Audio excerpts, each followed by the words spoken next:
Madilim ang iskinita ng Barangay San Roque, pero mas madilim ang mundo ni Kael.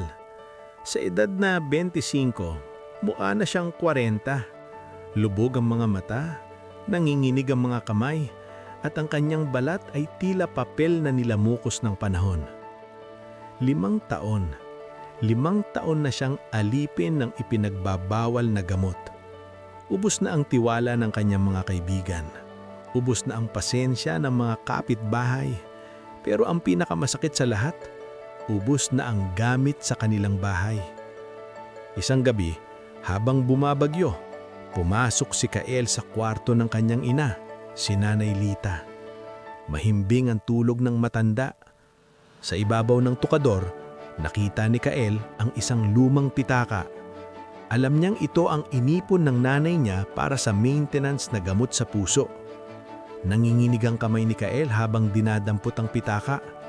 Isang beses na lang, bulong niya sa sarili. Huli na to. Pero alam niyang kasinungalingan iyon. Ilang beses na niyang sinabing huli na, pero palaging may kasunod. Paalis na sana siya nang biglang kumulog ng malakas. Nagising si Nanay Lita. Nagkatinginan sila. Hawak ni Kael ang pitaka. Inasahan ni Kael na sisigawan siya ng ina, na mumurahin siya gaya ng ginagawa ng iba. Pero hindi. Sa halip, dahan-dahang bumangon si Nanay Lita. Puno ng luha ang kanyang mga mata, pero walang galit. Lungkot lang. Purong lungkot. Anak, basag ang boses ng matanda. Sige, kunin mo na. Kung yan ang magpapasaya sa'yo saglit, kunin mo na. Pero sana, itira mo naman ang sarili mo. Kasi yung Kael na anak ko, matagal ko na siyang namimiss. Tumalikod si Nanay Lita at humiga ulit, humahagulgol ng mahina sa unan.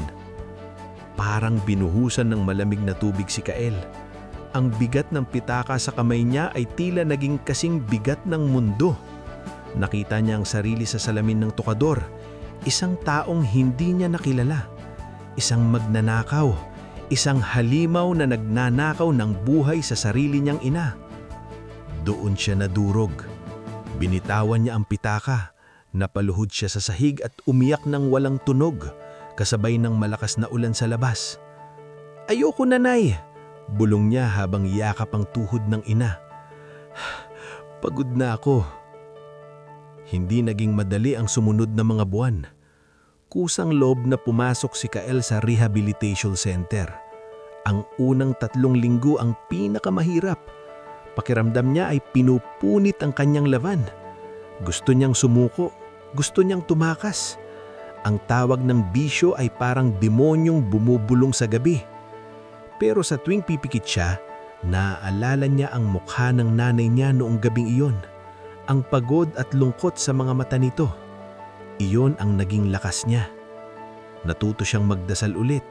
Natuto siyang magtrabaho ng marangal sa loob ng center. Natuto siyang patawarin ng sarili. Lumipas ang 2 taon. Isang maaaraw na linggo, bumukas ang gate ng bahay ni Nanay Lita. May pumaradang tricycle. Bumaba ang isang lalaki. Malinis ang gupit. May laman na ang katawan at mailiwalas ang mukha. Si Kael. Dala niya ay isang supot ng prutas at gamot. Pagpasok niya sa bahay, naabutan niya ang nanay niya na nanonood ng TV. Nay, tawag niya. Lumingon si Nanay Lita. Nanlaki ang mga mata nito. Hindi siya nakagalaw agad.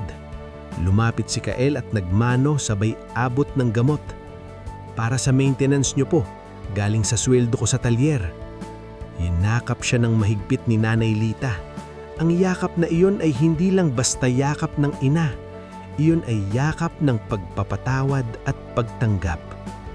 Bumalik ka na. Bumalik na ang anak ko. Napangiti si Kael. Hindi man niya maibabalik ang mga nasayang na panahon. Hawak naman niya ngayon ang kanyang kinabukasan. Ang aral ng kwento. Ang pagbabago ay nagsisimula sa araw na magaan ang lahat. Nagsisimula ito sa sandaling mapagtanto mong mas mahalaga ang buhay mo kesa sa bisyo mo. Walang taong sobrang sira na hindi na kayang ayusin. Hanggat humihinga ka, may pagkakataon kang bumangon, humingi ng tawad at magsimula ulit. Ang tunay na tapang ay hindi ang paghawak ng droga o alak, kung hindi ang pagharap sa salamin at pagtanggap na kailangan mo ng tulong.